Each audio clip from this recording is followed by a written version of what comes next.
Let's start by calling the place what it is. Królewiec, not Kaliningrad. Not the Soviet-era placeholder slapped on top of a shattered city. Names matter. They carry history. They tell you who shaped the place, what ideas were born there, and which empire tried to erase all of that. And in the case of Królewiec, the name itself is the story. Because this wasn't a Russian city. It wasn't even a Slavic city.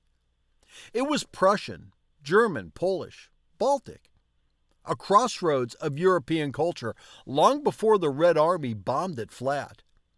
A city where dukes were crowned, where Immanuel Kant walked to the university every single day of his life, where Enlightenment ideas took root. Then the war came, the border snapped, and the Soviets took it. Not as a liberated territory, but as a war trophy.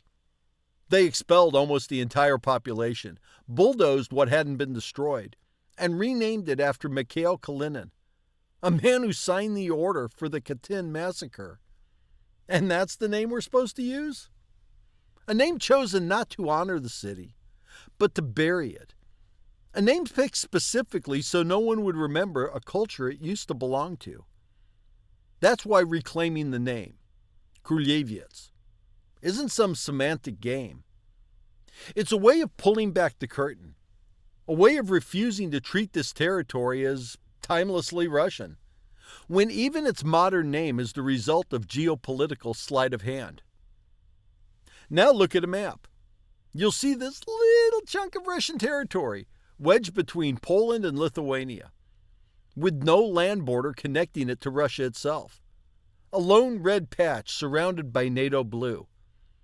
And at first glance you might think, wow, that's some island fortress they've carved out. But that's the illusion. It's not an island, not in the way islands are safe and self-contained. It's an island the way a man stranded on a sandbar is an island. Exposed, isolated, and dependent on the tide. Królewiec isn't a bastion. It isn't a castle on the Baltic. It's a geopolitical trap, a place held not by strength, but by inertia, a relic of borders that no longer exist, and a military posture that no longer matches the world around it. The Soviets imagined it as a victory monument, a Western outpost carved from conquered land, a permanent reminder that their flag once reached the Elbe. But the world's changed. The empire fell. And now this annexed city, stripped of its past and renamed for a man most Russians couldn't identify if you handed them the portrait, sits marooned between countries that no longer fear Moscow and no longer tolerate its games. So when we say Królewiec, we're not being pedantic. We're naming the place honestly. We're acknowledging what it was before the Soviets took it and recognizing what it has become after the Soviet world collapsed. Because once you strip away the propaganda and the half-truths, you can see the situation for what it really is. A city that was transformed into a fortress, only for that fortress to be stranded behind enemy lines. And that's where the real story begins.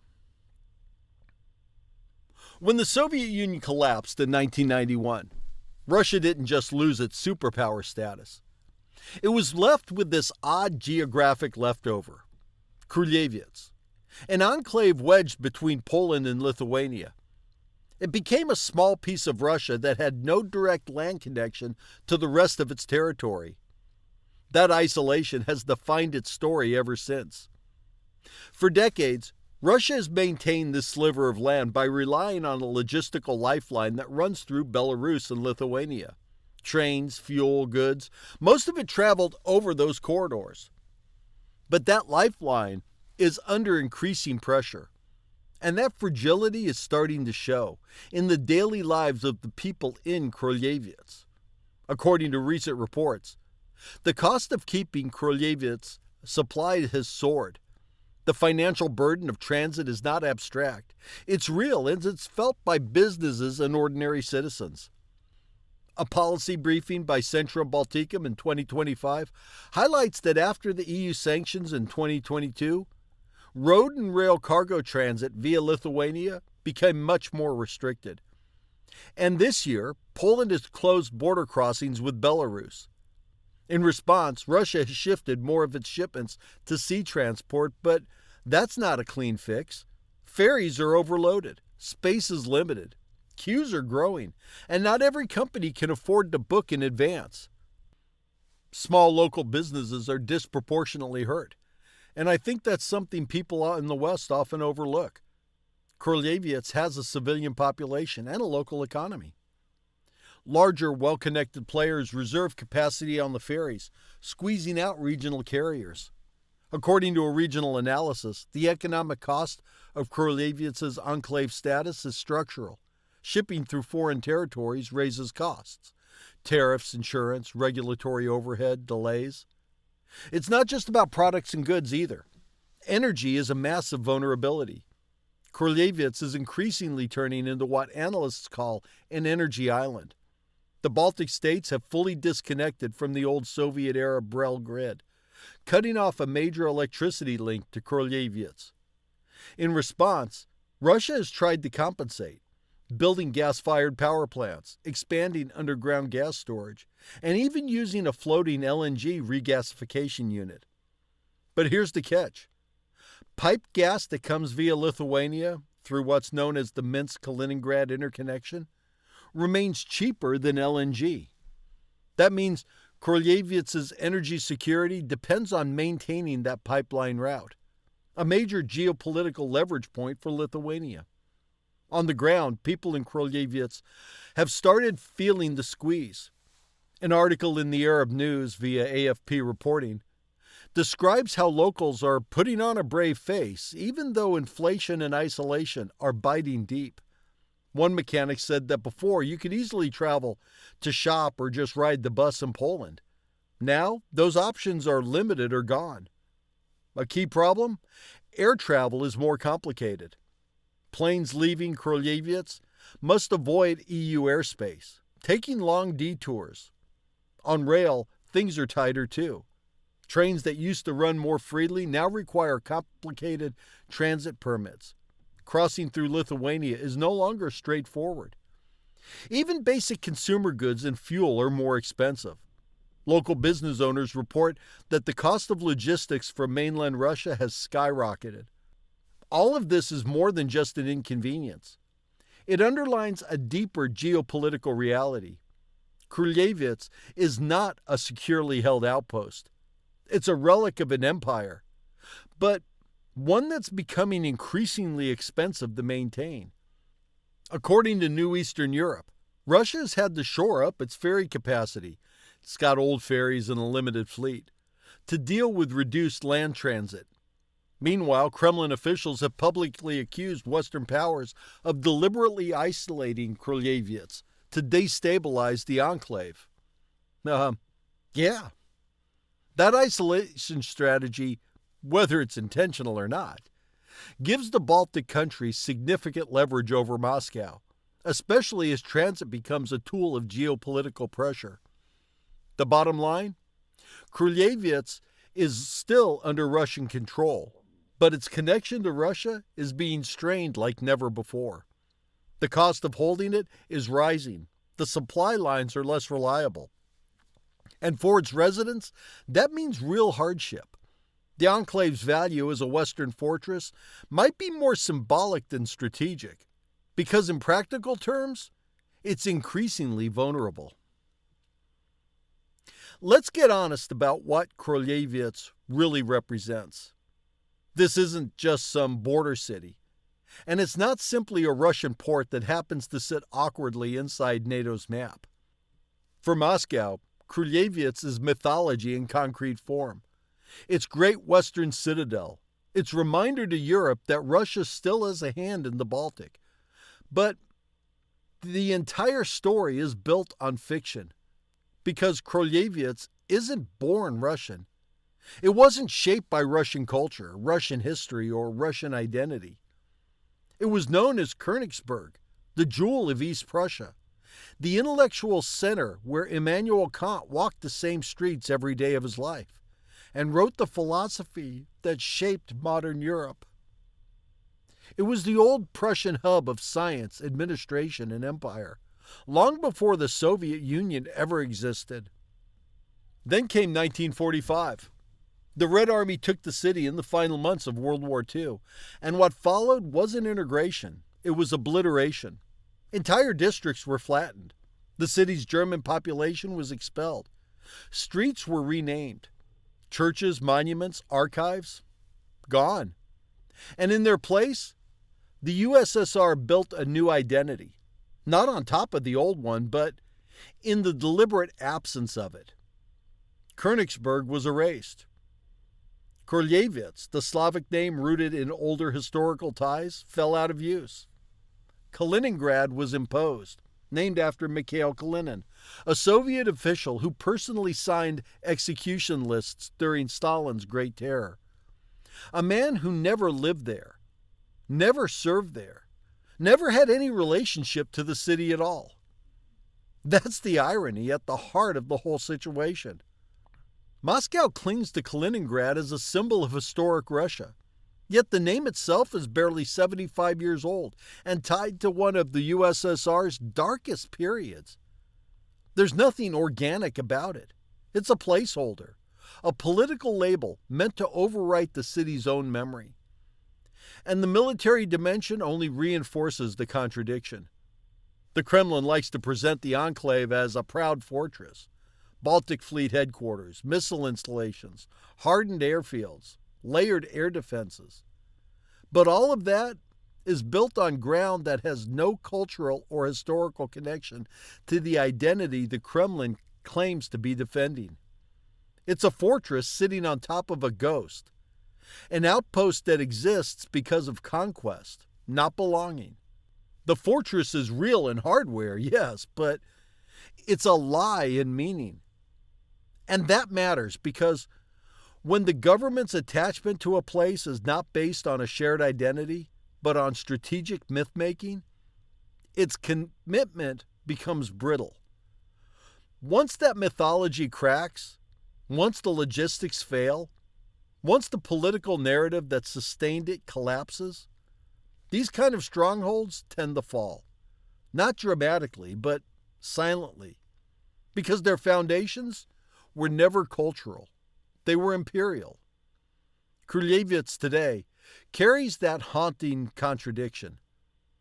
The Kremlin needs it to be a symbol, but the region itself knows its own history. And the rest of Europe certainly remembers it.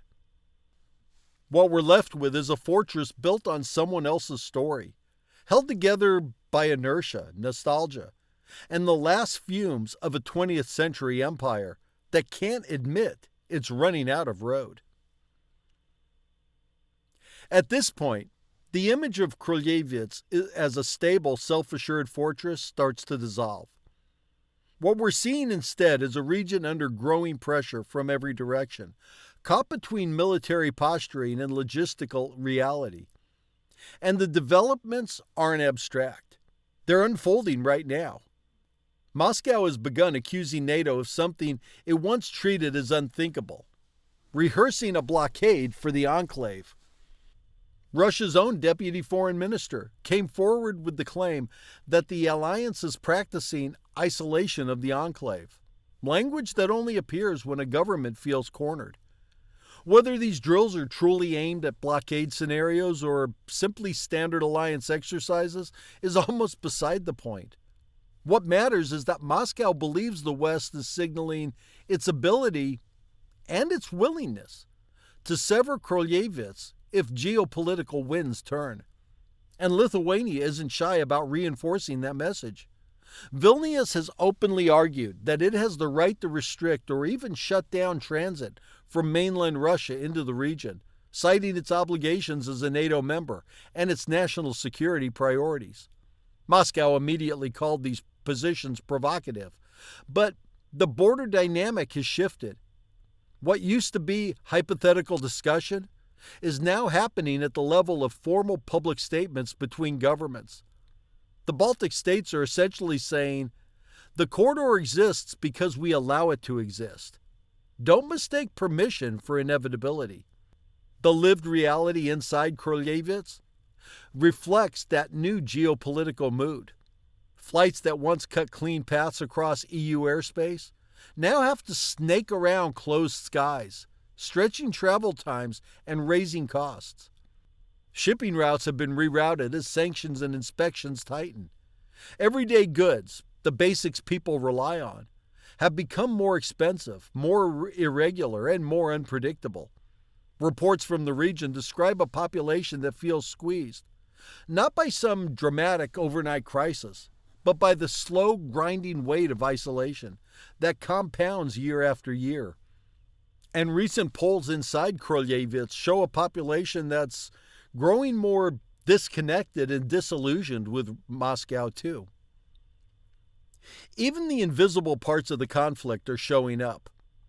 A Spanish defense minister's jet recently announced GPS interference near the Enclave, a reminder that military tensions now extend into the electromagnetic spectrum. Navigation systems, aviation safety, electronic warfare, all of it coexists uncomfortably in this tiny slice of territory. It's the kind of friction that doesn't always make headlines, but every pilot, every defense analyst, every air traffic controller notices it. And they know what it signals. Proximity to a confrontation zone where the lines are drawn more sharply than they have ever been in decades. Put all this together, and the picture becomes unmistakable. The chokehold around Królewiec isn't something that might materialize someday in a theoretical crisis. It's already forming. The region is not yet cut off, but the mechanism that could isolate it are being tested in real time, diplomatically, economically, militarily, technologically. For the first time since the Soviet collapse, Królewiec looks less like a bastion and more like a liability, a place Russia must defend, not with confidence, but with worry. What was once a symbol of power is drifting closer to becoming a symbol of vulnerability. This is the part where all the abstractions collapse into hard reality. Królewiec is not failing because of ideology or diplomacy or even military posturing alone. It's failing because geography has finally delivered its verdict, and the economics are following right behind. Start with the simple map. Królewiec's only meaningful land connection to Russia runs through Belarus, after passing through a little bit of either Poland or Lithuania. That narrow corridor is the thread holding the enclave to the mainland, and that thread has been fraying for years. Any shift in Minsk's loyalty, whether by political pressure, internal instability, or a change in alignment, turns that corridor from a lifeline into a liability. If Belarus wavers, or the outside powers place enough pressure on its transit routes, Russia's ability to resupply Królewiec becomes severely compromised. Not theoretically, immediately. And the region's own energy profile makes this even more precarious. Recent analyses show that Królewiec has drifted away from being the aggressive forward-positioned outpost the Kremlin once envisioned. Instead, it's become deeply dependent on infrastructure and networks it doesn't control. Its energy autonomy, once touted as a triumph, is increasingly conditional, reliant on the good graces and stability of its neighbors. In other words, a fortress that can project power only when its neighbors allow it to keep the lights on isn't a fortress. It's an outpost with a very long extension cord. Then there's the economy. After 2022, Królewiec didn't just slow down, it contracted. Regional output fell, investment dried up, and per capita productivity tumbled toward the bottom tier of the Russian Federation. For a place that already felt psychologically cut off, economic stagnation has amplified the sense of drift. When people see Empty storefronts, rising prices, and deteriorating infrastructure. In a city that once boasted strategic prestige, they understand instinctively that the center of gravity has moved elsewhere. You don't need macroeconomic charts to feel isolation. You can feel it in your wallet. On top of this comes the escalating military rhetoric. Moscow has declared that any encroachment near the region is equivalent to attacking Russia itself, language usually reserved for existential threats. And meanwhile, NATO officials have publicly stated that in the event of a conflict, Królewiec could be taken in a time frame that is unheard of. Maybe a 3-day special military operation? This isn't normal military banner. It's two nuclear-armed blocs openly acknowledging that the region is both strategically vital and terrifyingly vulnerable. What makes this dynamic even more striking is how quietly the transformation has happened. Królewiec used to be described as a dagger pointing at the heart of Europe. Now, analysts increasingly describe it as a pocket, something that could collapse inward if pressure mounted. The fortress hasn't vanished. The walls are still there. But the walls are cracked, the hinges are rusting, and the supply lines feeding it look more like frayed ropes than iron pipelines. If you combine the geography, the economics, and the military reality, you end up with a clear, unavoidable conclusion. Królewiec is no longer a stable outpost of power. It's a vulnerable enclave, defended by logistics chains that get thinner every year. It's the kind of territory that empires could hold during their peak, but rarely keep as their influence wanes. It's a fortress, yes, but one whose foundations are dissolving under its feet. So if we accept that Królewiec is increasingly indefensible in the long term, the next question is unavoidable. What comes after? Enclaves don't simply dissolve, they transition, sometimes peacefully, sometimes turbulently. And the shape of that transition tells us everything about the future of the region and the balance of power that surrounds it. One possibility is a negotiated demilitarization, a kind of geopolitical unwinding. In this scenario, Moscow doesn't lose the enclave outright, but it concedes the most expensive parts of maintaining it. Heavy offensive weaponry are drawn down, missile systems relocated, naval assets restructured. Russia may not like it, but an overstretched military trying to stabilize fronts elsewhere could silently embrace a reality it can no longer afford to resist. The region wouldn't become defenseless, but the posture would shift from forward fortress to something more akin to a tightly monitored zone. In effect, a soft landing. Another pathway, slower and subtler, is the gradual tilt toward neutrality or an internationalized status. You don't need treaties or declarations for that kind of shift. Economics and culture whisper long before politics speaks. Younger residents drift toward European markets, Baltic universities, cross-border exchanges. Local businesses orient themselves toward the neighbors they can actually reach, rather than the distant capital that's increasingly expensive to access. Over time, the region begins to function less like the western front of Russia and more like a Baltic node with Russian characteristics. Not independence, not annexation. Something more liminal, a place that becomes Europe by osmosis.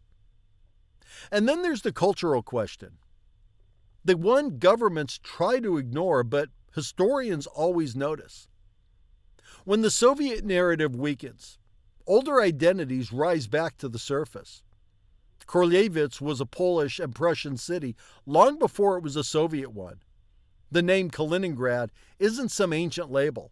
It's a political coat of paint applied in 1946. As Moscow's grip loosens, the old memory begins to breathe again. You might hear more open conversations in Poland and Lithuania, even quietly within the region itself, about Königsberg, about the Teutonic legacy, about centuries that preceded the Soviet era. It doesn't mean borders redraw themselves overnight, but it does mean identity stops being a monologue imposed by Russia and becomes a dialogue with the past. If the region drifts too far from Russian control, a final scenario looms. A strategic rupture for Moscow. Losing effective influence over Królewiec isn't just about one oblast. It's about what the Enclave has symbolized since 1945. Russia's claim to a permanent military footprint inside the heart of Europe. If that collapses, it signals not just the loss of territory, but the erosion of the buffer zone that Moscow has depended on for decades. The post-Cold War order would jolt. NATO's Baltic flank would be transformed, and Russia's entire Western posture would have to be rebuilt from scratch, without the psychological or strategic advantage of a forward outpost on the Baltic Sea. What makes all these scenarios compelling is that none of them relies on dramatic upheaval. They're already latent in the region's current trajectory. Geography pressures the military. Economics pressures the population. Identity pressures the narrative.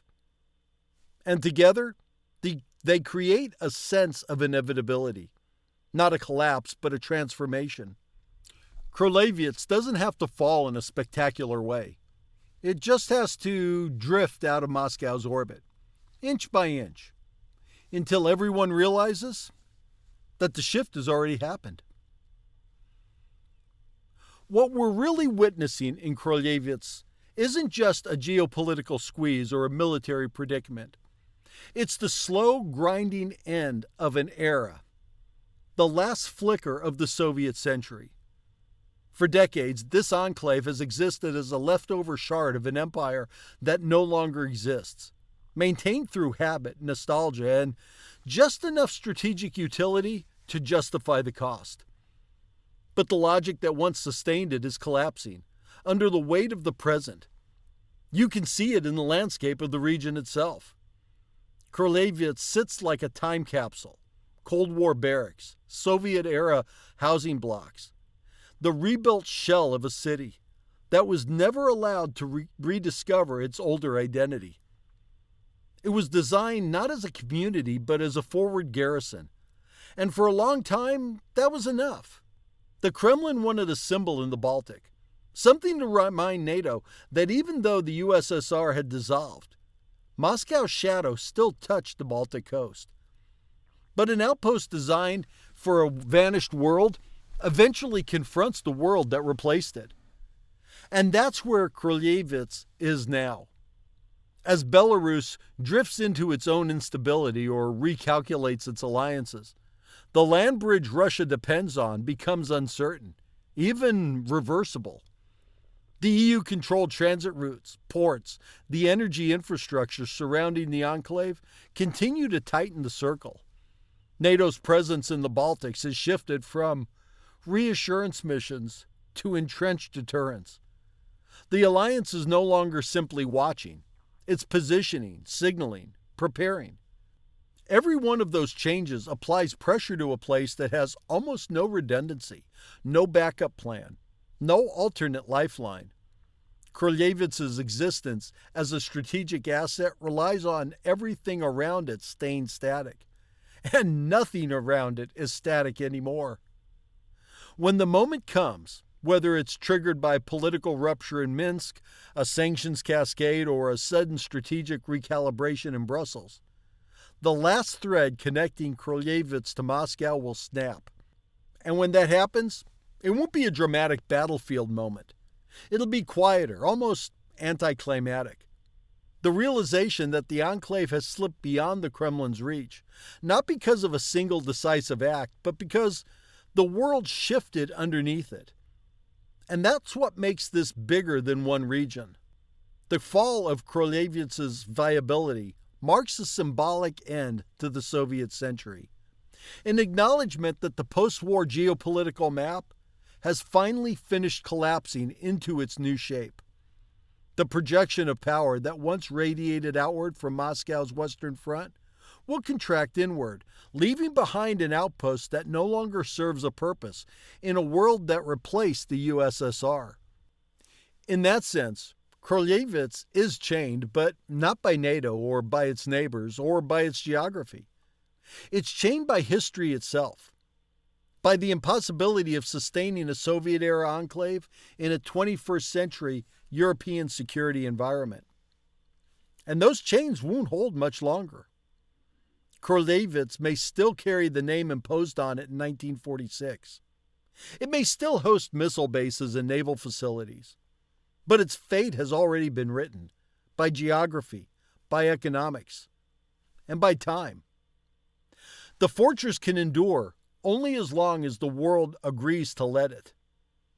And the world has stopped agreeing. Królewiec in chains, but not for long.